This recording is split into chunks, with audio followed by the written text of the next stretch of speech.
Bismillahirrahmanirrahim. Alhamdulillahi rabbil alamin. Assalatu wassalamu ala ashrafil anbiya'i wal mursalin wa ala alihi wa sahbihi ajma'in. Rabbi shrah li sadri wa yassir li amri wahlul 'uqdatam min lisani yafqahu qawli. Assalamualaikum warahmatullahi taala wabarakatuh. Bertemu kembali di sesi kita yang ke-71 dalam membicarakan tata bahasa asas bahasa Arab, dan insya-Allah hari ini kita akan sambung perbincangan kita tentang menganalisa ayat yang tidak berbaris berdasarkan dua ilmu, iaitu ilmu saraf, membentuk perkataan dengan menggunakan wazan, dan ilmu nahwu, iaitu membaris akhirkan wazan tersebut. Itu dua lah ilmu untuk kita boleh membaca teks bahasa Arab tanpa baris, iaitu bagaimana nak menyebut perkataan itu sebelum baris akhir, dan bagaimana nak menyebut baris akhir suatu perkataan dalam teks. Dan sebagaimana yang kita telah bincangkan sebelum ni, sebenarnya tak perlu nak menyebut baris akhir, kerana kita boleh memahami teks tanpa baris akhir. Hanya kalau terpaksa, kalau perlu saja disebut baris akhir, kita mesti menyebutnya dengan betul lah. Jadi itulah dua ilmu yang perlu kita kuasai untuk menguasai pembacaan teks tanpa baris. Baik, kita akan meneruskan perbincangan kita, iaitu kita akan terus ke contoh aplikasi nombor 6. Dan sebagaimana telah disebut sebelum ni, ada syarat-syarat tertentu lah bagaimana nak menyebut perkataan ini berdasar pada wazan, iaitu kita mestilah tahu wazan. Kita mesti menguasai wazan tu bagaimana. Jadi kalau kita dah faham langkah demi langkah ni, kita boleh lihat keadaan kita ataupun tahap kita di mana. Kalau kita belum menguasai suatu wazan, dan kalau kita tidak dapat membaca satu perkataan tu dengan tepat, menunjukkan bahawa kita belum menguasai satu wazan lagi. Kita belum menguasai wazan-wazan yang perlu untuk membaca sesebuah ataupun sesuatu perkataan itu. Jadi di sini kalau kita lihat di sini sebagai contoh yang ke-6 ni, al, kemudian ada mim, mim sin ta. Jadi apabila kita sebut mim sin ta, jadi sepatutnya kita telah menghafal atau menguasai wazan yang 50 tu. Jadi kalau kita paparkan semula di sini dalam nota ni, mim sin ta. Jadi kita akan, kalau kita dah hafal semua, kita boleh scan semua sekali lah. Bunyi dia bagaimanakah yang ditunjukkan oleh perkataan yang ni. Nak sebut bagaimana? Jadi mim sin ta, kemudian ada 3 huruf tambahan. Jadi dimulai dengan mim, dan kita boleh semak semula wazan-wazan yang ada daripada 1 sampai 50 ni. Dimulakan dengan mim, mestilah daripada sini saja. Dimulakan dengan mim. Kemudian daripada banyak-banyak ni, yang mana satu agak ni yang sesuai untuk disebutkan mim sin ta itu. Jadi kita nampak gayanya di sinilah. Ada mim sin ta. Ini pun sama juga, mim sin ta. Jadi kalau kita dah hafal wazan ni, kita boleh sebut istaf'al, yastaf'il, mustaf'il, mustaf'al dan istif'al. Jadi perkataan kita tu, kalau kita lihat semula, perkataan kita ialah mim sin ta tha mim ra. Jadi kalau kita cuba lihat ataupun cuba lihat bagaimanakah perkataan yang sesuai mim sin ta tha mim ra. Jadi kita, kalau kita telah menghafalnya, kita boleh tahu dengan secara automatis. Jadi perkataan mim, jadi mana satu agaknya yang paling sesuai? Pastilah salah satu daripada dua ni. Mim sin ta fa ain lam, mim sin ta tha mim ra. Dia nak sebut ada dua sebutan, sama ada kita nak sebut mustaf'il, iaitu mustathmir, ataupun kita sebut mustaf'al, iaitu sebutannya mustathmar. Yang lain tak kena lah. Yang lain ialah yang ni tak kena. Ini yafta'il tak kena dan sebagainya lah, tak kena. Jadi ini kedua-dua kemungkinannya. Dan kita pun telah lalui bahawa kalau ain ni baris bawah, dia menunjukkan kepada pelaku satu perbuatan. Kalau ain baris atas, dia menunjukkan kepada benda yang berlaku kepadanya. Suatu perbuatan itu berlaku kepada dia. Jadi di sini kita dah tahu 3 huruf dasarnya, iaitu fa, ain, lam. Di sini 3 huruf dasarnya ialah tha, mim, ra. Jadi kita kalau tak tahu makna, maksudnya kita perlu melihat kamus, melihat maknanya apa. Jadi kita tengok entry daripada tha, mim, ra, dan kita lihat kumpulan yang ke-10. Apakah yang ditunjukkan oleh makna mustaf'il, iaitu mustathmir, supaya kita dapat memahami teks. Jadi kita ada kamus ni, dan kalau ada kamus kita boleh sama-sama melihat lah. Jadi kita letak tha, mim, ra. Tha, mim, ra. Jadi tha, mim, ra apa maknanya? Dia dah ditunjukkan di sini. Tha, mim, ra. Thamar, yathmur. To bear fruit. Itu menghasilkan hasil. Untuk menghasilkan sesuatu, menghasilkan buah dan sebagainya. Kemudian kita cari makna yang ke-10.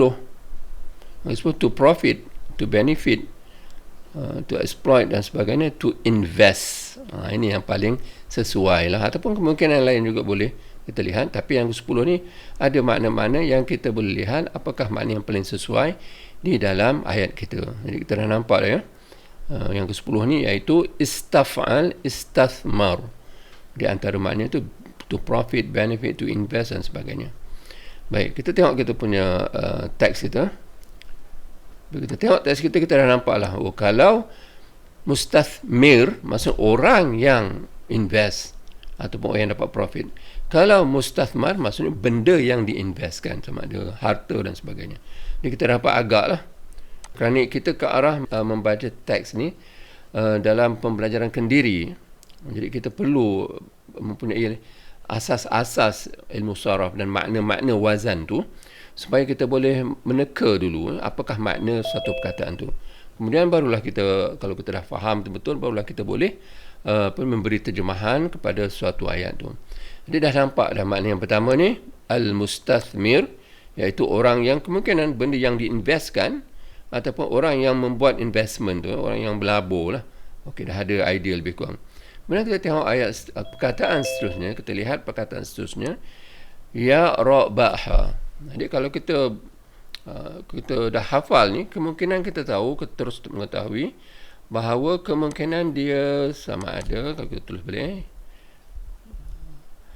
kemungkinan perkataan ini ialah daripada, kerana dimulai dengan ya. Jadi kita kemungkinan daripada sinilah, ya di sini.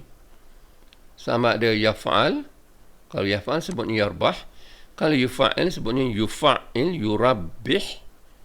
Kalau yufa'il tak kena kerana dia ada alif, sini tak ada alif. Jadi kita boleh lihat yang mana satu yang paling sesuai. Yuf'il, yurbih. Okey. Dan yang lain memang nampak tak sesuai lah, kerana dia terdiri daripada lebih daripada 3 huruf asalnya. Yatafa'al, yatafa'al, yanfa'il, yafta'il, dan tak sesuai. Kemungkinan yang ni lah, yaf'allu, yarbahu. Tapi kita kena lihat, dah tahu 3 huruf dasarnya, tengok apakah yang paling sesuai untuk memberi makna kepada perkataan yang tidak berbaris ni. Baik, kita dah tahu 3 huruf dasar ni ialah ra, ba, ha. Jadi seperti biasa, kita lihat kamus sebagai latihan kendiri, pelajaran kendiri. Ra, ba, ha, dan kita kliknya dan ditunjuklah apa makna ra, ba, ha, iaitu to gain, to profit, to win, to spot dan sebagainya. Jadi ini kalau nombor 2 ataupun nombor 4 pun makna begitu juga. To make, to gain, to allow someone a profit dan sebagainya bolehlah. Tapi kita dapat idea lah bahawa kalau yang pertama tu maknanya untuk untung, dan kedua pun kemungkinan makna untuk menguntung satu atau membuat orang lain untung. Gain ataupun to allow someone a profit, menguntungkan seseorang. Jadi kita lihatlah ayat kita bagaimana ya. Kita lihat ayat kita bagaimana yang sesuai berdasarkan kepada ni. Jadi al-mustathmir, pelabur, kita boleh kata begitu. Yarbah. Nak sebut ba ni bagaimana ya? Yaf'al, kita kena tengok kamus. Dia kata rabiha yarbah. Maksudnya sebutan baris atas yaf'al, yarbah. Jadi kena sebut di sini al-mustathmir yarbah. Kalau kita nak gunakan yang pertama lah. Kalau nak gunakan yang nombor 2 ataupun nombor 4, kumpulan kedua atau keempat, kita kena sebut yurabbih dengan maknanya membuat orang lain untung, ataupun yurbih. Kita kena tengoklah keseluruhannya, apa maksud yang paling sesuai. Baik, dah ada idea dah tu. Kemudian fi ni ialah perkataan yang hanya kita perlu hafal, iaitu fi makna dalam. Jadi pelabur sesuatu untung, dia untung ataupun dia menguntungkan dalam, ini apa dia? Ini sesuatu yang kalau kita dah biasa, kita tahulah bahawa wazan di sini seperti wazan fi'alah ataupun wazan ibadah. Jadi di sini bolehlah kita nak agak berdasar pada pengalaman kita. Jadi, kerana kita perlu ada vocab, perlu ada pemilihan kata yang mana kita boleh agak lah. Kerana bentuk dia taklah begitu lari. Kalau ta, jim, alif, ra, ta marbutah, sepertilah ibadah, sepertilah perkataan-perkataan lainnya, qira'ah dan sebagainya. Jadi di sini kemungkinan besar lah, maknanya ialah, ataupun sebutannya ialah fi'alah. Dan fi'alah kita, kalau kita tulis di sini fi'alah, apakah dia wazan fi'alah tu, ataupun 3 huruf dasarnya fi'alah, supaya kita cari dalam kamus. Jadi tijarah, fi'alah, kita cari fa'in lam, ta, jim, ra. Dan kalau kita buka kamus, kita cari perkataan apa makna ta, jim, ra. Seperti biasa, buka kamus, ini sebagai latihan kendiri, ta, jim, ra. Kita dah ada di sini, klik je. Apa makna ta, jim, ra? Tajar, yatjur, to trade. Okay, to do business. Jadi di sini oleh kerana dia kata terbitan, tijarah ni kata sebutan seperti ibadah, asalnya abad, ya'bud, abid, ma'bud, ibadah. Jadi ibadah tu ialah kata terbitan, iaitu peribadatan. Di sini tajar, yatjur, telah berniaga, sedang berniaga. Tajir, seorang peniaga. Matjur, benda yang diperniagakan. Dan tijarah ialah perniagaan. Dia dah nampak lah makna, dah nampak makna umum. Dan kalau kita lihat dia punya teks kita ni, kita dapat kita boleh agak lah, dan kita boleh agak dengan pasti bahawa ini sebutan tijarah, dan hak di akhir tu ialah menunjukkan dia, macam sesuatunya. Jadi sini perniagaannya. Okey, dah nampak dah perniagaannya, jadi kita boleh kasih maknanya pelabur itu untung, dia untung dalam perniagaannya. Jadi itulah ayat yang paling sesuai yang kita nampaklah daripada teks yang tidak berbaris ni. Jadi kita dah tahulah, ataupun kita dapat merasakan bahawa inilah kemungkinan makna yang paling sesuai. Dan kita kena lihat keseluruhan teks daripada perenggan mana, dan apakah perbincangan sebelumnya dan selepasnya yang menyebabkan kita kita boleh yakin bahawa maknanya ialah peniaga itu ataupun pelabur itu untung dalam perniagaannya. Tapi sekarang ni kita nak menganalisa wazan dan juga baris akhir. Jadi itu kita yang konteks keseluruhannya kita tengoklah pada teks yang asal di mana ayat ni dipetik. Baik, kita dah tahu dah cara sebutan perkataannya, dan di sini huraiannya begitu ya. Huraiannya maksudnya al-mustathmi itu wazan dia mustaf'il, yarbah wazan yaf'al, dan seterusnya fi'alah wazan tijarah wazan fi'alah. Dan dihuraikan di sini, kalau daripada kanan di sini kata nama pelaku al-mustathmir, kata nama pelaku. Kalau ain pada atas, kata nama yang dilaku. Kemudian yarbah tu kata kerja. Kata kerja sedang berlaku lah. Kemudian fi ni huruf pembaris bawah saja. Maksudnya apa? Selepas ni baris, selepas fi, perkataan tu baris akhirnya baris bawah. Jadi kita dah tahulah sebutannya tijarati. Kemudian perkataan yang terakhir sekali iaitu ganti nama tijarati. Hi itu menunjukkan makna dia ataupun nya dalam bahasa Melayu. Dia dah nampak idea ni, huraian dia. Dan huraian seterusnya ialah apa? Asal perkataan ni ialah tha, mim, ra. Dan apakah huruf asal bagi yarbah? Ra, ba, ha. Dan apakah dia huruf asal bagi tijarah? Ta, jim, ra. Ini huruf dasarnya. Untuk memantapkan lagi ilmu kita tentang huruf dasar, 3 huruf dasar bagi sesuatu perkataan. Baik, ini terjemahan dia. Maknanya ialah pelabur untung dalam perniagaannya. Baik. Kemudian pembacaan. Pembacaan ada 2 cara membaca. Satu membaca tanpa baris akhir, satu membaca dengan baris akhir. Kalau tanpa baris akhir, kita akan baca al-mustathmir yarbah fi tijarah. Ini kita paksa. Ini yang dikatakan tadi terpaksa. Kerana kita tak boleh kata tijarah hi. Itu tak kena lah kan. Jadi kena juga ada ilmu yang asas bahawa huruf fi di sini yang bermakna dalam, selepasnya baris akhir ni kena baris bawah. Di dalam konteks ni kita, kalau bacaan tanpa baris akhir, kita terpaksa juga menyebut salah satu di antara perkataan-perkataan dalam ni, kita terpaksa juga menyebut baris akhirnya. Dan memanglah ini perlu pada ilmu sikit lah. Kalau dia lepas huruf tertentu, dia akan baris bawah, ataupun kalau dia ialah objek bagi kata kerja, dia mesti dibariskan baris atas. Atau kalau dia subjek predikat, mubtada khabar, dia kena baris akhirnya baris depan ni. Maksudnya kita kena sebut dia tijaratuhu pun boleh, tijaratahu pun boleh, tijaratihi pun boleh. Dia kena lihat konteks ayat tu. Jadi di sini tanpa baris akhir kita akan sebut al-mustathmir yarbah fi tijaratih. Nak sebut fi tijaratih pun boleh, ataupun fi tijaratihi. Itu kedua-dua ni tak ada masalah, boleh disebut. Dan itu ialah bacaan yang pertama, iaitu tanpa baris akhir. Kalau nak sebut baris akhir, kita kena sebut dengan betul dan kena tahu kenapa kita sebut baris itu baris tertentu. Jadi sini nak sebut bagaimana ni? Jadi nak menyebut dengan betul, kita kena tahu makna keseluruhan ayat ni lah. Jadi dah nampaklah ayat tadi bahawa ini mesti ada cerita tentang suatu. Cerita pasal apa? Pelabur. Pelabur itu apa ceritanya? Dia untung. Jadi dah ada dua konsep ni, ataupun dua rukun ayat ni. Yang lain tu ialah dihuraikan saja, dihuraikan tempat, dihuraikan masa, ataupun dihuraikan keadaan dan sebagainya. Jadi yang penting sekarang ni ialah al-mustathmir, dan kita kena sebut baris akhir baris depan, al-mustathmiru. Jadi bila disebut baris akhir baris depan tu, kita kena tahu itu sebenarnya ialah subjek. Dalam bahasa Arab ni mubtada, ataupun yang kita nak faham ni, itulah cerita tentang dia, cerita tentang pelabur itu. Apa ceritanya? Dia untung. Jadi di sini perbahasan juga ialah perbahasan kata kerja. Dia ada perbahasan khusus. Kalau kata kerja sedang berlaku, dia punya asal ni ialah baris akhirnya baris depan. Kalau ada sebab-sebab tentu, dia akan berubah baris atas ataupun baris mati dan sebagainya. Tapi buat masa ni kita ikutlah dia punya asal, iaitu baris akhir baris depan. Jadi al-mustathmiru yarbahu. Okey. Fi dalam, lepasnya baris akhir baris bawah, fi tijaratihi. Dia sambunglah fi tijaratih.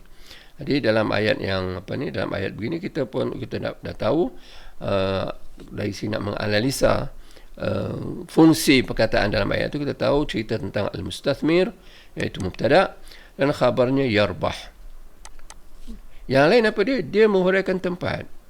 Di sini tempat yang dalam konteks bukan tempat yang fizikal, konteks tempat yang maknawi, iaitu dalam perniagaannya. Dia tidak lari daripada menunjukkan pada tempat, sama ada fizikal ataupun bukan fizikal, macam di dalam pemikirannya dan sebagainya lah, ataupun dalam ingatan dia, itu bukan fizikal. Jadi dalam ayat memang adalah cerita tentang apa? Pelabur. Apa cerita dia? Dia untung. Yang lain apa dia? Dia huraikan salah satu daripada aspek-aspek yang menyebabkan baris akhirnya baris atas. Kerana baris atas itu menguraikan tempat, masa, sebab, keadaan ataupun objek satu kata kerja. Jadi kita kena biasa perkara ni, kita kena sentiasa berfikir cerita pasal apa ceritanya, dan perkataan selain daripada itu, dia menghuraikan aspek-aspek yang kita sebut tadi. Ini kena memang terpaksa, bukan terpaksa, maksudnya kita kena biasakan pemikiran begini. Kerana bahasa Arab dia ada baris akhir, dan kita terpaksa mengetahui kenapa baris akhir itu baris atas, sebagai contoh, atau baris depan. Jadi untuk mendapat gambaran yang jelas ni, kita kena sentiasa berfikir bila kita baca teks bahasa Arab, satu ayat tu cerita tentang apa cerita dia. Kerana itulah dia baris depan, yang lain baris atas. Dan baris atas tu cuma ada di baris atas kerana dia menunjukkan tempat, seperti ayat ni, atau menunjukkan masa, mungkin malam semalam ke, ataupun bulan lepas ke, kemungkinan lain begitu, atau menunjukkan objek, kalau dia perkataan kata kerja tu mempunyai objek, atau menunjukkan keadaan, atau menunjukkan sebab dan sebagainya lah. Jadi dah tahu makna setiap perkataan dan dah tahu makna ayat tu, kita bolehlah terjemahkannya dalam bahasa Melayu yang sesuai. Jadi kita dah tahu cerita pasal pelabur itu apa ceritanya, untung, dan di mana dalam perniagaannya ataupun dalam pelaburannya dan sebagainya. Kerana kita bolehlah buat ayat pelabur itu akan untung. Dari sini akan ni kerana apa? Kerana yarbah ni kata kerja sedang berlaku, dia boleh menunjuk pada dua makna. Sekarang ataupun akan datang. Jadi pulanglah mengikut konteks. Kita nak kata akan untung pun boleh ataupun untung pun boleh. Tak ada masalah. Ya. Tapi kalau ini digantikan kata kerja telah berlaku, iaitu perkataan rabaha, rabih. Ini memanglah terpaksa kita terjemahkan peniaga itu telah untung kerana ini perkataan ini telah berlaku. Dia tengok konteks sebenarnya bagaimana sesuatu ayat itu di dalam perenggan dan sebagainya. Baik, ini ialah ayat yang ataupun contoh aplikasi yang ke-6. Jadi sebagaimana yang saya sebut sebelum ni, kalau ada nak tanya ataupun kalau ada yang nak nak mencela, silakan ya. Saya rasa saya beri option untuk open mic tu, boleh tanyalah. Kalau tak ada, kita terus saja bincang ni dan insya-Allah ada peluang lain kita akan bertanya.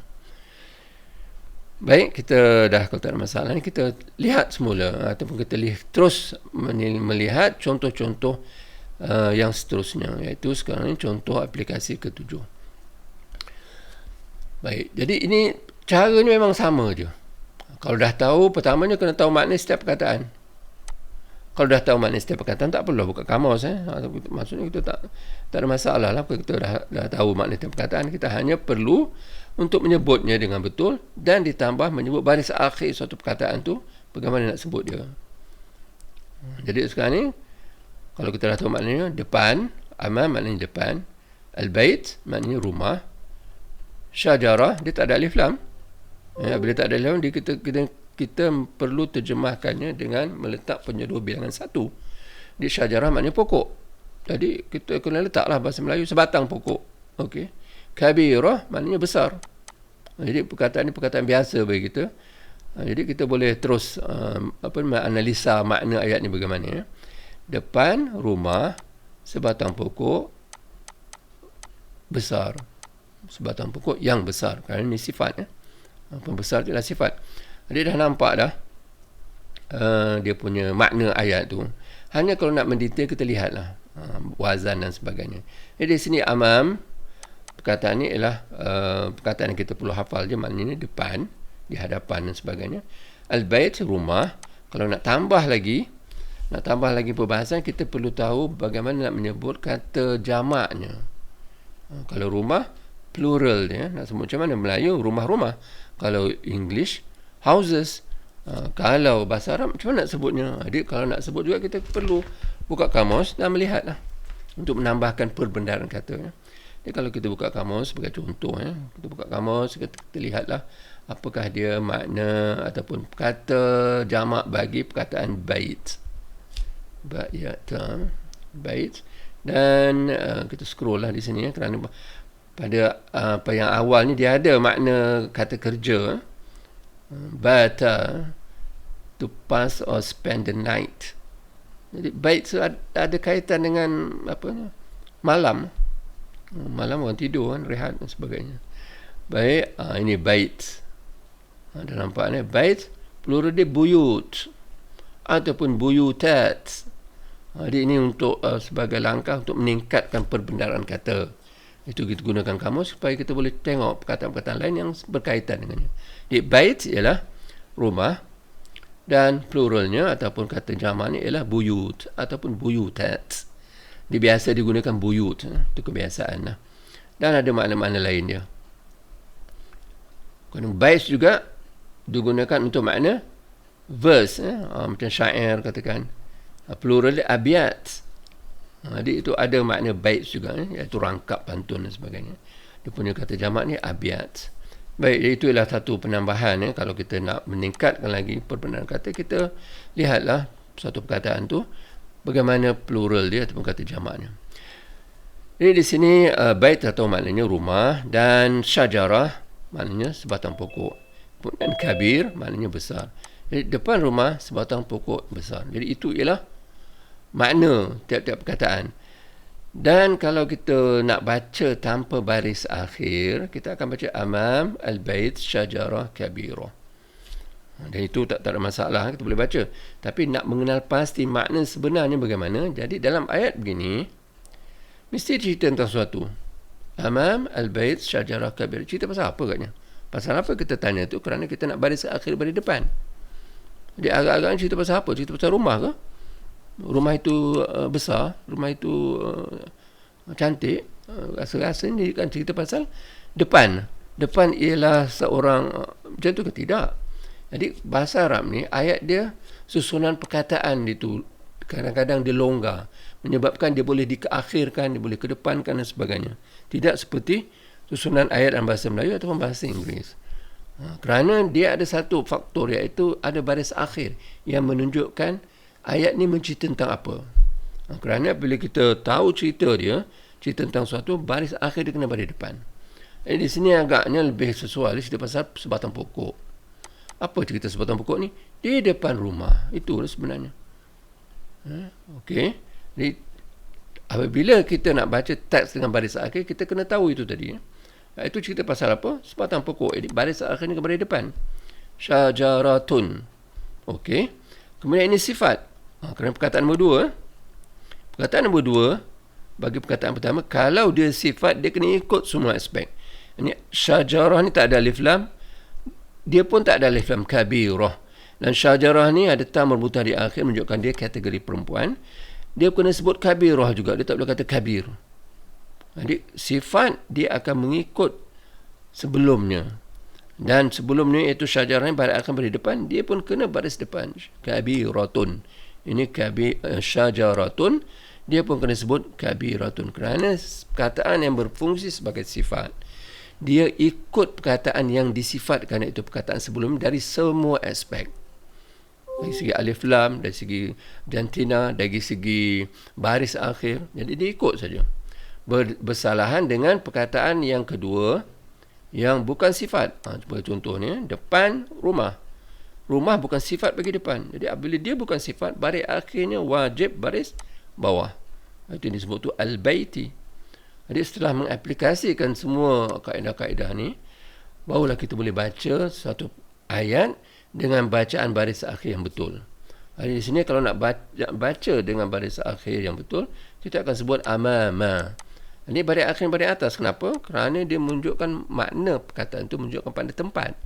Kerana dalam kaedah yang kita dah buat di awal pelajaran 13, iaitu rukun ayat saja kita akan bariskan depan, yang lain dia akan baris atas. Yang lain ni ialah dia menguraikan masa, menguraikan tempat, menguraikan sebab, menguraikan objek, menguraikan keadaan yang kita dah sebut sebelum ni. Bila dia menguraikan tempat, baris akhir ni kena baris atas. Di amama. Kemudian ada dua perkataan, ada ungkapan, ada dua perkataan yang menunjukkan pada satu makna. Iaitu keseluruhannya, dua perkataan menunjukkan makna tempat sesuatu lah. Jadi amama perkataan nombor 2 ni, kenapa baris bawah? Kerana dia bukan sifat bagi perkataan yang pertama. Di amama al-baiti. Jadi itu satu. Kemudian yang ni dah tahu tadi, kita dah lihat makna secara umum dia, iaitu cerita tentang pokok, sebatang pokok. Sifat yang besar dan dah telah dihuraikan tadi. Jadi bacaannya kena samalah, syajaratun kabiratun. Jadi bacaan terakhirnya dengan baris akhir kita kena sebut amamal baiti syajaratun kabiratun. Dan maknanya apa? Cerita tentang pokok, sebatang pokok yang besar. Apa cerita dia? Di hadapan rumah. Jadi apabila kita dah faham cerita tentang ni, sebatang pokok yang besar di hadapan rumah, kita lihatlah apakah dia cara nak menterjemahkan ayat ni yang paling sesuai. Kita boleh kata di hadapan rumah ada sebatang pokok yang besar. Kita kena tambahlah perkataan ada sini. Ataupun kita boleh kata ada sebatang pokok yang besar di hadapan rumah. Maksudnya kita dah tahu makna tu, kita berilah terjemahan yang paling sesuai. Dua-dua boleh sebenarnya. Nak kata di hadapan rumah ada sebatang pokok yang besar, ataupun ada sebatang pokok yang besar di hadapan rumah. Itu ialah dari segi makna dalam bahasa kita. Setelah kita tahu apa yang dimaksudkan oleh ayat dalam bahasa Arabnya, iaitu mencerita tentang suatu. Diceritakan tentang apa ni? Iaitu sebatang pokok yang besar. Apa cerita dia? Di hadapan rumah. Itulah maksud cara kita nak memahami satu teks. So, kita kena sesuaikan dengan bahasa kita supaya kita boleh memahami teks dengan jelas. Jadi ini contoh-contoh yang mudah, ayat yang mudah. Tapi kalau dalam teks yang lebih tinggi, nanti mungkin ayat dia panjang, Tapi tak lari daripada itu. Kena kenal pasti cerita pasal apa ceritanya. Dan yang lain tu kita lihat, dia huraikan masa, tempat, keadaan, syarat sesuatu dan sebagainya. Baru kita boleh memberi makna ayat tu dengan lebih jelas ataupun lebih logik dari segi maknanya. Kalau nak terjemahkan ni, depan rumah pokok besar, tak sedap sangat lah. Walaupun kemungkinan kita boleh faham makna itu. Baik ya. Jadi itu ialah analisa bagi ayat contoh aplikasi yang ke-7. Dan seterusnya contoh aplikasi yang ke-8 ya. Contoh aplikasi ke-8 itu ayat ni begini. Sekarang kita menghadapi satu benda yang agak baru lah dalam perbincangan ni. Dan kita telah bincang sebelum ni. Tetapi dalam contoh-contoh dia jarang-jarang kita gunakan. Dia sebenarnya nun alif mim ni kita dah bincangkan bahawa kalau ada huruf lemah dia berubah. Dia berubah menjadi alif bila dibentuk dalam perkataan, kata kerja dan sebagainya. Dia boleh berubah, dia kadang menjadi alif, kadang-kadang jadi hamzah.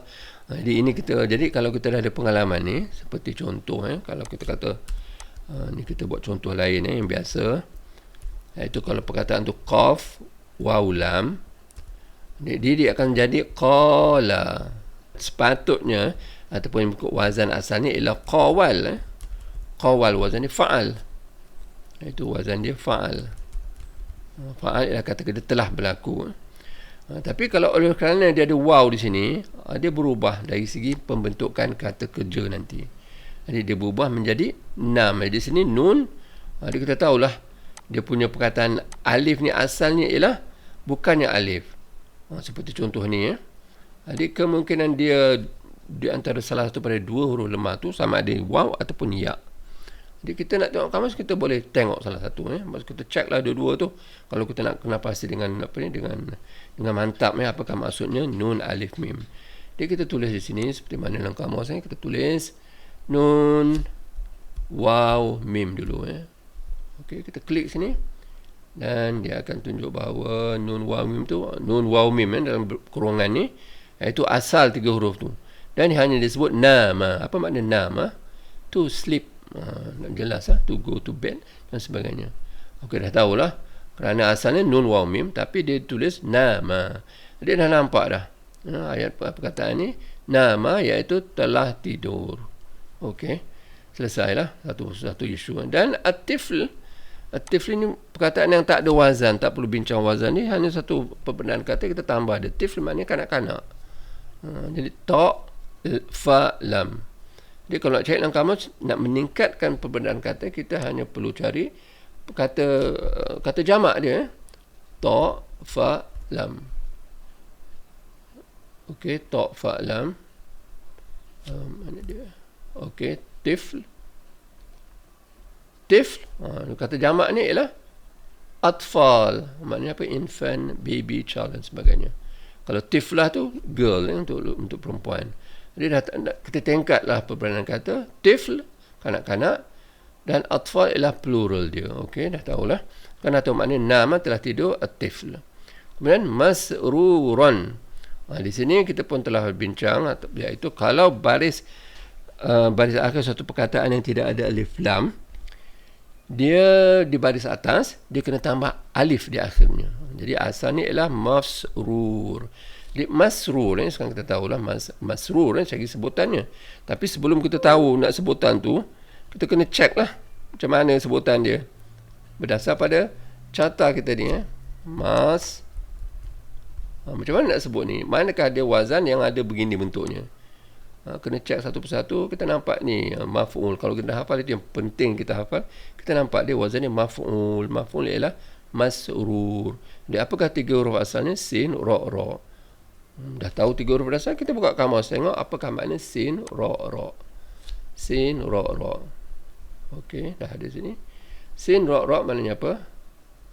Sarra. Jadi dia ada dua huruf sama ni, dia akan sabdukan. Jadi sarra yasurru, surur, iaitu to make happy.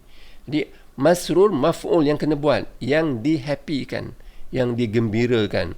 Itu makna literal tapi kita kena lihatlah ayat tu bagaimana. Takkan kita nak kata yang digembirakan. Jadi dalam keadaan ni kita tahu maknanya gembira. Jadi sebutan dia begitulah. Masruran pada atas. nak analisa baris atas ni, kenapa dia baris atas. Jadi kita jadi dah tahu perbahasan yang awal tu, dari segi asal huruf ni. Kita tengok ayat ni, cerita pasal apa? Bayi. Okey, apa ceritanya? Telah tidur. Yang lain apa dia? Huraikan masa, huraikan tempat, huraikan keadaan, huraikan sebab. Jadi di sini yang paling sesuai huraikan apa dia? Keadaan dia. Jadi telah tidur masruran. Dia cerita pasal bayi telah tidur gembira. Yang digembirakan maksudnya keadaan dia bagaimana. Jadi di sini dihuraikan begitu. Jadi kalau nak membaca tanpa baris akhir, kita akan baca nama at-tifl masrur. Tapi kalau dengan baris akhir, nama at-tiflu. Kenapa at-tiflu? Kerana cerita pasal dia. Cerita pasal bayi ni. Apa ceritanya? Telah tidur. Kemudian yang lain, baris atas ni kenapa? Adakah dia objek? Tidak. Adakah tempat? Tidak. Adakah dia masa? Tidak. Keadaan dia. Jadi telah tidur bayi dalam keadaan gembira. Dia bila dah nampak itu, dah nampak dia punya makna keseluruhannya, barulah kita terjemahkan bayi itu tidur dalam keadaan gembira, ataupun apa yang sesuai dengan apa yang dilambangkan oleh ayat dalam bahasa Arab yang asalnya. Jadi itulah dia sebagai contoh lain bagaimana kita nak mengaplikasi dua ilmu asas tu untuk memahami teks bahasa Arab. Baik, saya rasa kurang lagi 9 minitnya seperti biasalah. InsyaAllah kita berhenti di sini. InsyaAllah kita akan sambunglah pada sesi-sesi akan datang. Jadi sekian saja. Syukran. Subhanakallahumma bihamdika asyhadu an la ilaha illa anta astaghfiruka wa atubu ilaik. Wassalamualaikum warahmatullahi taala wabarakatuh.